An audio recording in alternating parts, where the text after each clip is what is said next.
அப்படின்னா உனக்கு கோபம் அடக்க முடியாத கோபம். பொறுமையாயிரு தட்டி படிச்சு சொன்ன இருக்க முடியாது உன்னால. தின்றுட்டு உடம்பு திமிர் எடுத்தாலேதா சொல்லுடா.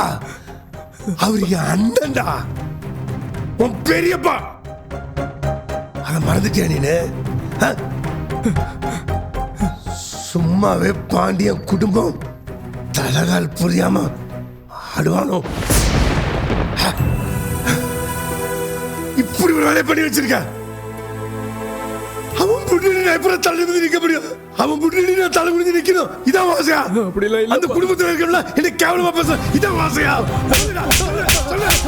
சொல்லுடா.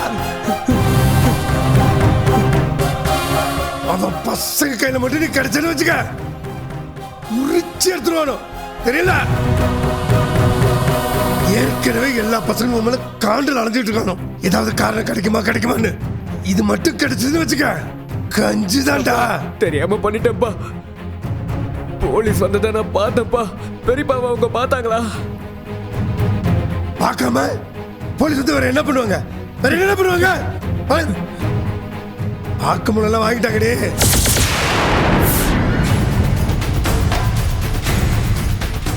நான் தான் எல்லாமே பண்ணேன்னு பெரியப்பா சொல்லிட்டாரா?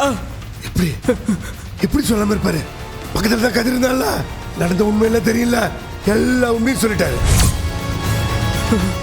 ஏற்கனவே உன்னை அவருக்கு பிடிக்காது. இதுல அவரு ஆசை மருமக. அவன் மேல கொலகார பட்டம் கட்டி விட்டுட்டு அவனை லாக்கப்ல வேற கொண்டு உட்கார வச்சுட்டோம். ரொம்ப ஆணித்தனம். அவன் தான் பண்ணான்னு கொஞ்சம் கூட மனசாட்சி இல்லாம அவனை மாட்டி விட்டா ஒன்னு சும்மா விடுறேன்னு நினைக்கிறியா? சொல்றா. ஐயோ, அப்ப என் நிலைமை அவ்வளவுதானா? நான் ஜெயிலுக்கு போயிடுவேனா? தப்பு பண்ணில போ. ஏற்கனவே உடம்பு சரியில்லாத மனுஷன், அவரப்ப இப்படி பண்ணி வச்சிருக்கேடா.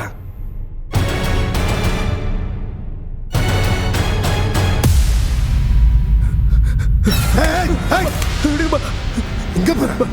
பண்றத பண்ணிட்டு எங்க போற? தெரியலப்பா. நான் எங்கேயாவது போயிடுறேன்ப்பா.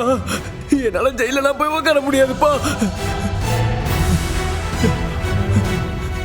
ஏண்டா தப்பு பண்ற பிறந்த தைரியம் எங்கடா போச்சு? அப்பா, தெரியாம பண்ணிட்டேன்ப்பா. ப்ளீஸ்ப்பா. அழுவாதா? கன்றாவியா இருக்கு அழுவுறத பார்த்தா. எத்தா நீனு ஜெயிலுக்கெல்லாம் போக மாட்டேன். அப்பா, எதிர்பார்க்காம நடந்த சம்பவம் தான். எனக்கு கம்ப்ளைண்ட் விருப்பம் எங்க அண்ணன் சொல்லிட்டாரா? ஏதோ நல்ல நேரம். எங்க அண்ணன் பெரிய மனசு, நீ தப்பிச்சிட்ட. அண்ணன் மட்டும் கோவத்தில் வச்ச முடிவெடுத்து தானே வச்சுக்க, வாழ்க்கை ஃபுல்லா களிதான்.